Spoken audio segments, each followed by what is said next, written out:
Dieu parle à travers son serviteur, le sacrificateur Bongé Kessé. Bonne écoute. Je vous salue dans le précieux et puissant nom de notre Seigneur et Sauveur Jésus-Christ. Je suis encore devant vous pour continuer à vous livrer la pensée de Dieu au sujet de l'agenda du monde des ténèbres sur les 5 derniers mois de l'année. Il y a à peu près 3 semaines de cela que nous vous avons livré une première vague des activités du monde des ténèbres, en particulier contre l'Église et en général contre tout le peuple. Mais je répète que la véritable cible des forces des ténèbres, c'est l'Église. Et quand on parle de l'Église, il ne s'agit pas simplement des dénominations, non plus de tous ceux qui viennent dans les communautés chrétiennes, mais nous parlons ici du faible reste, ceux qui tiennent encore le flambeau allumé. La stratégie qui est en cours est particulièrement aiguisée à l'encontre donc des veilleurs, des 5 vierges sages qui réussissent encore à garder leur lampe allumée. C'est contre cette classe de personnes que le monde des ténèbres a décidé de libérer toute sa colère. Il est écrit dans le livre d'Éphésiens, chapitre 6, verset 12. Éphésiens, chapitre 6, le verset 12. Il est écrit: « Car nous n'avons pas à lutter contre la chair et le sang, mais contre les dominations, contre les autorités, contre les princes de ce monde de ténèbres, contre les esprits méchants dans le lieu céleste. C'est pourquoi, prenez toutes les armes de Dieu, afin de pouvoir résister dans le mauvais jour et tenir ferme après avoir tout surmonté. » Je répète, verset 13. C'est pourquoi, prenez toutes les armes de Dieu, afin de pouvoir résister dans le mauvais jour et tenir ferme après avoir tout surmonté. Il nous est enjoint ici de prendre toutes les armes de Dieu afin de résister dans le mauvais jour et tenir ferme après avoir tout surmonté. Tu as fait du chemin avec le Seigneur, mais tu n'es pas encore au bout. Tu n'as pas encore fini ta course. Et tant que tu n'as pas fini ta course, tu te dois de veiller, de continuer à lutter, de continuer à tenir ferme. La Bible dit de prendre toutes les armes de Dieu pour pouvoir tenir ferme, pour pouvoir résister dans le mauvais jour. Eh bien, nous sommes dans les mauvais jours. Comme je l'ai dit, dans la version précédente, nous vous avons livré quelques stratégies que le monde des ténèbres est en train de mettre en exécution. Il faut le rappeler. Les éléments que nous citons n'ont pas commencé maintenant. Ça a été toujours les mêmes armes que le diable a utilisées. Je répète, ce sont des armes que le diable a toujours utilisées, seulement que pour ces temps précis, pour la période prophétique dans laquelle nous sommes, il y a un accent particulier que Satan met sur chacune de ces stratégies. Il y a un dosage par rapport à chacune de ces stratégies pour s'assurer de ne pas manquer ses objectifs. Et son objectif, c'est de faire tomber ceux qui sont encore dans la lumière, qui ne sont pas nombreux d'ailleurs. Mais je le répète, comme je l'ai dit auparavant, le diable sait que le peu de chrétiens, le peu d'hommes de Dieu, qui résistent encore à la corruption, ce peu d'hommes et de femmes qui demeurent encore dans la vérité, peuvent lui être fatals. Parce que Dieu n'a pas besoin d'un grand nombre de personnes pour se glorifier. Rappelez-vous du temps de Gédéon. Le faible reste est un poison mortel pour le monde des ténèbres. Le faible reste est un danger pour le monde des ténèbres. Et le diable veut tout faire pour éteindre ce faible reste.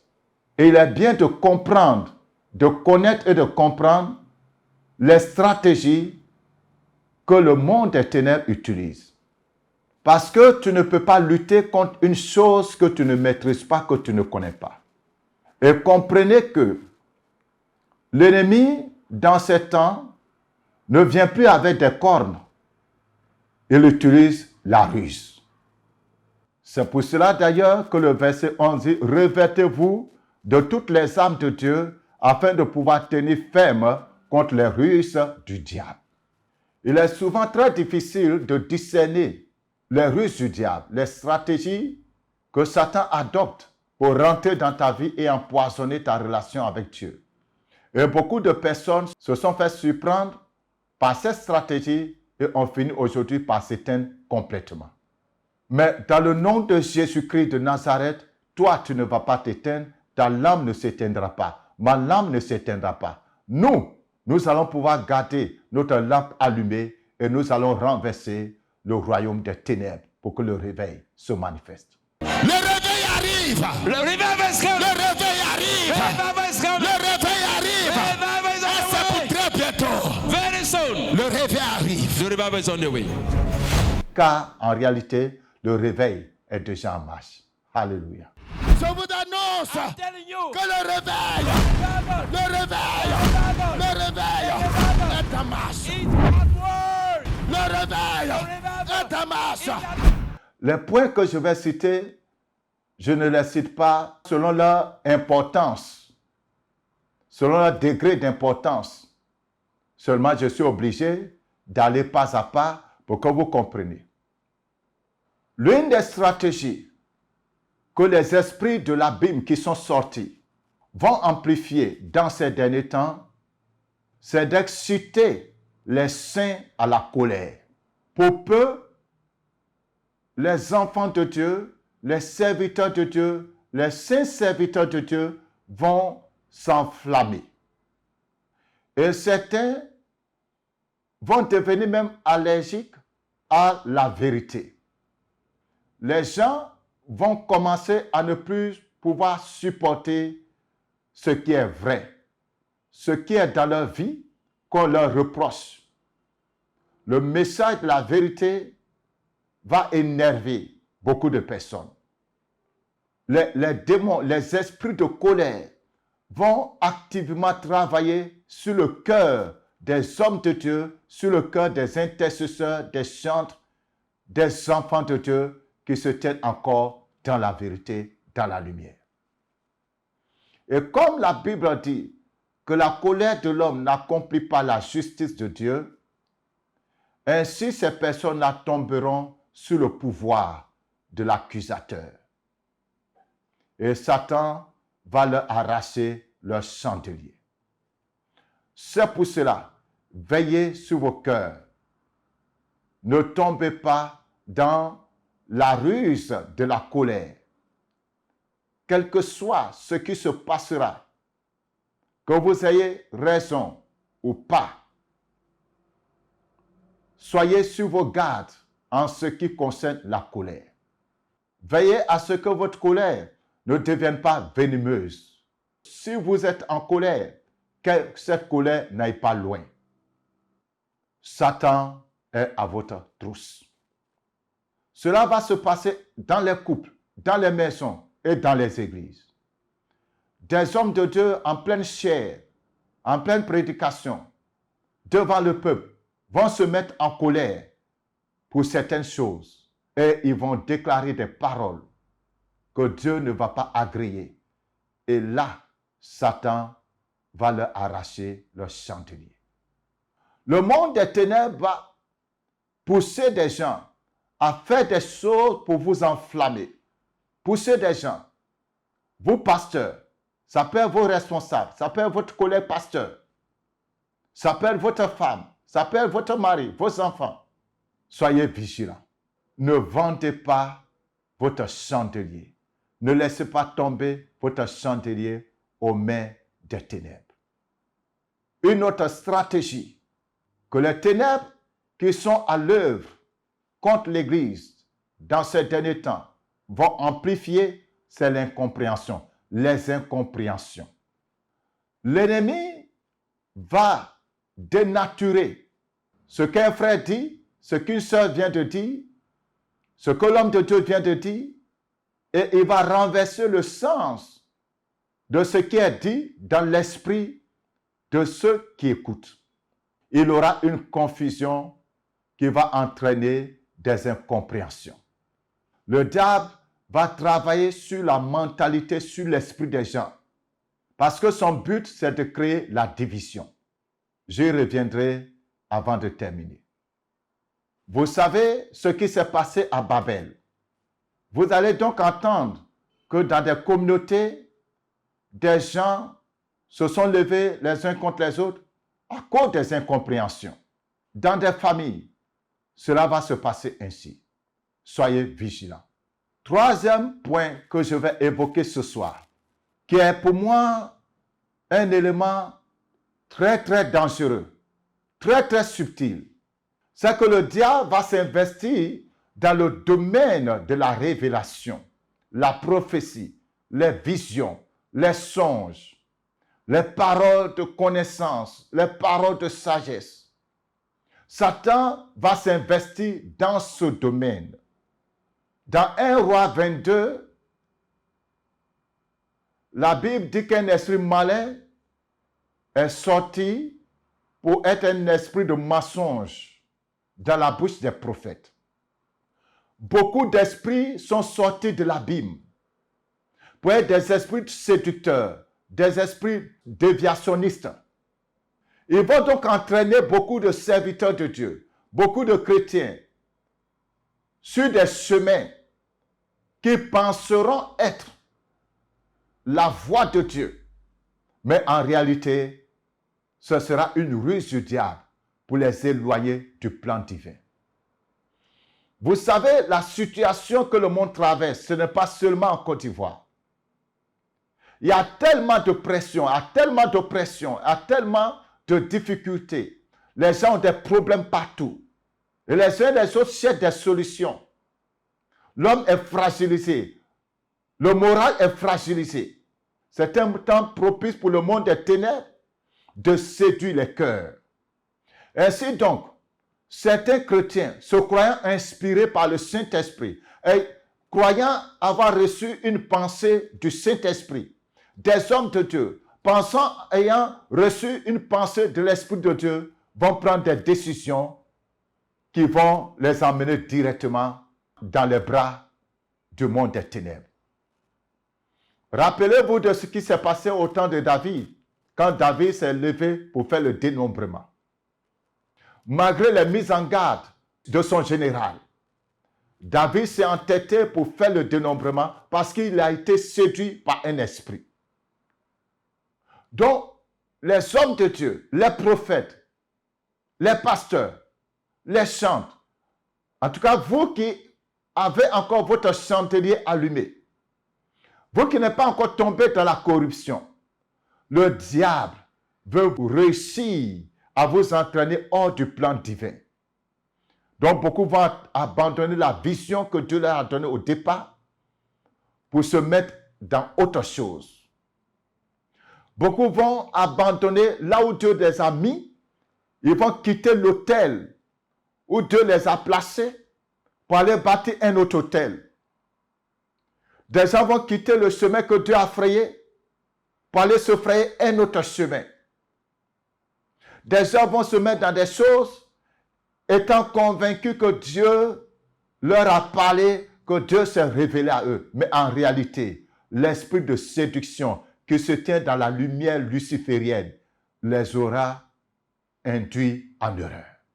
Je vous rappelle que le combat du monde des ténèbres, qui est en réalité un combat au profit du nouvel ordre mondial, qui prépare l'établissement du règne de l'Antéchrist, est de tout faire pour éteindre tout ce qui est lumière divine, tout ce qui est de Dieu, dont les esprits sont déversés dans les nations et dans les églises. S'ils arrivent dans une église, s'il y a 2, 3 lampes qui sont encore allumées, ils vont mettre toute leur énergie à éteindre cette lampe, à éteindre ces lumières. Frères, résistez aux ruses du diable. La Bible dit d'examiner toutes choses, d'éprouver les prophéties. Marchez d'après la parole de Dieu. Prenez du temps pour discerner les voix que vous entendez. Prenez du temps pour discerner les visions, les prophéties que vous avez. Prenez du temps pour discerner ce que vous ressentez. Homme de Dieu, tu es prophète. Ne dis pas que moi, je suis infaillible. J'entends la voix de Dieu. Le diable ne peut pas me tromper. Soyons tous vigilants. Soyons tous vigilants.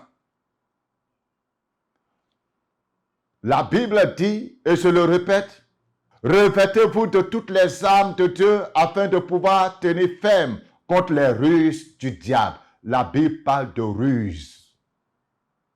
Le 4e point que je vais citer, c'est la rébellion dans l'Église et dans les familles. L'ennemi va inciter davantage les chrétiens à la rébellion, à la révolte. Les gens vont devenir aigris et l'esprit de désobéissance va rentrer dans les cœurs. Et beaucoup d'églises seront gagnées par ce vent. Et avec ça, les plaintes et les murmures vont prendre le dessus. Vous lisez le livre de Romains 1:30 et 2 Timothée chapitre 3 verset 2. L'esprit de rébellion va s'enflammer et faire beaucoup de victimes dans la maison, dans l'église. Quand vous regardez bien, quand vous analysez bien tous les points que je viens de citer, ce sont tous des armes qui entraînent la division. Or, je dis bien or, ce que Dieu attend de l'église, ce que Dieu attend des pierres vivantes, ce que Dieu attend des lumières qui sont encore vivantes, ce que Dieu attend de ses serviteurs qui sont encore dans la vérité, c'est de rester dans l'union, dans l'unité d'esprit. C'est par notre unité que nous allons triompher des ténèbres. Mais s'il y a les colères, s'il y a les incompréhensions, s'il y a les rébellions, s'il y a des décisions qu'on prend sous inspiration du diable, pensant que Dieu nous a parlé, comment est-ce que nous pourrons bâtir cette unité dans la communauté locale avant même de parler de toute l'Église entière? Le diable est à l'œuvre. Chers sentinelles de l'Éternel, je m'adresse à vous. Vous les anges des différentes communautés, je m'adresse à vous. Veillez sur vos cœurs et veillez sur vos communautés. Vous allez remarquer dans ces derniers temps qu'il va y avoir beaucoup de remous dans certaines communautés locales. Satan va frapper par la division.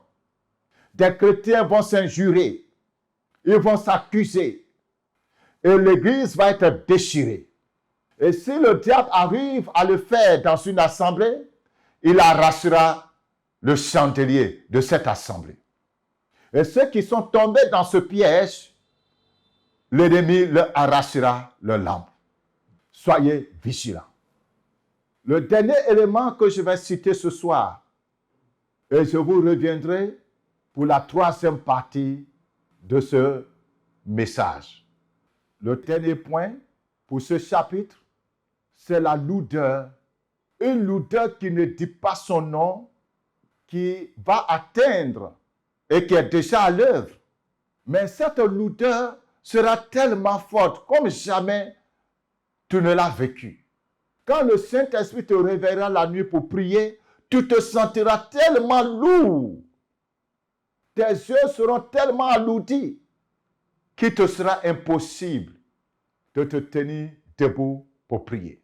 Souvenez-vous que lorsque l'heure était arrivée, dans Matthieu chapitre 26, Jésus était allé prier dans le jardin avec ses disciples, mais ils étaient tous frappés par le sommeil.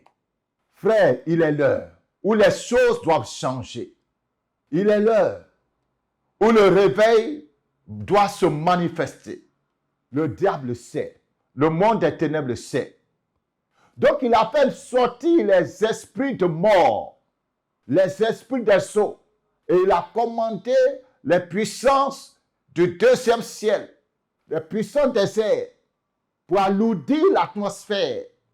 Et les hommes mystiques font des incantations, de fortes incantations sur les chrétiens, sur les serviteurs de Dieu. Ils ont dressé une liste d'hommes de Dieu qui savent être encore dans la vérité. Et sur cette liste, il y a un travail qui se fait. Il y a des sacrifices qui se font pour invoquer des esprits, pour diriger des énergies négatives, des ondes négatives contre ces serviteurs de Dieu, contre ces enfants de Dieu, afin de les affaiblir dans la prière. Et tenez-vous bien, cette lourdeur ne sera pas seulement une lourdeur de sommeil, mais ça sera aussi une lourdeur de distraction. Ton esprit, même quand tu veux prier, ton esprit ne sera pas fixé. Beaucoup de pensées vont te venir. Tu ne pourras pas te concentrer. Une distraction qui ne dit pas son nom va t'absorber. Juste pour ne pas que tu pries. Juste pour ne pas que tu lises ta Bible. Juste pour ne pas que tu aies ton temps de communion avec le Seigneur. Bien-aimés frères et sœurs, les temps sont mauvais. Nous sommes le dernier rempart du monde. Nous sommes le dernier recours. Nous ne devons pas tomber. Nous ne devons pas fléchir. Nous devons rester forts. Nous devons rester éveillés. Nous devons élever notre esprit au-dessus de tout ce qui se passe. L'ennemi va certainement t'accabler par plusieurs situations pour t'empêcher de te concentrer, pour chercher Dieu. Mets-toi au-dessus, car ta solution se trouve dans la présence de Dieu. C'est pour cela, avant de terminer, je voudrais vous conseiller, frères, de chercher à prier ensemble. Quand vous êtes deux frères, vous êtes deux sœurs, quand vous vous retrouvez, au lieu de parler de la politique, des hommes politiques, de ce qu'ils font, au lieu de parler de ce qui se passe, prenez plus de temps à méditer et à prier ensemble. Lorsque vous allez vous mettre ensemble pour prier, vous serez renouvelés, vous serez restaurés. Une présence divine va descendre au milieu de vous et chacun va sortir avec une flamme nouvelle. Que la grâce du Seigneur Jésus-Christ soit votre partage en ces jours mauvais que nous traversons. Et que votre lampe reste allumée jusqu'à ce que Jésus-Christ manifeste son règne sur cette terre par notre canal. Shalom. Par ordre du Créateur, en tant que sacrificateur roi par Jésus-Christ, je déclare l'heure du réveil spirituel.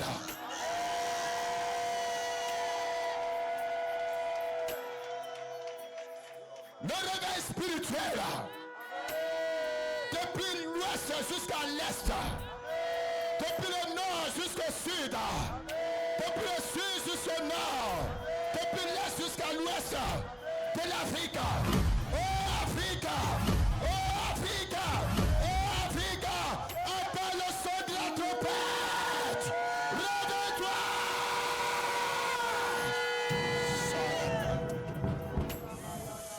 Raconte son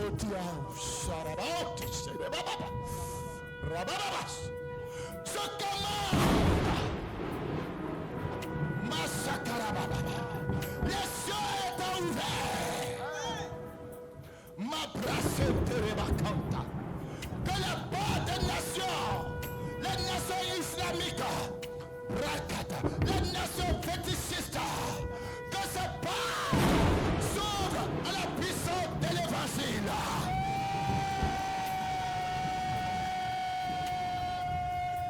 Afrique, mon Afrique, reçoit la puissance du réveil spirituel.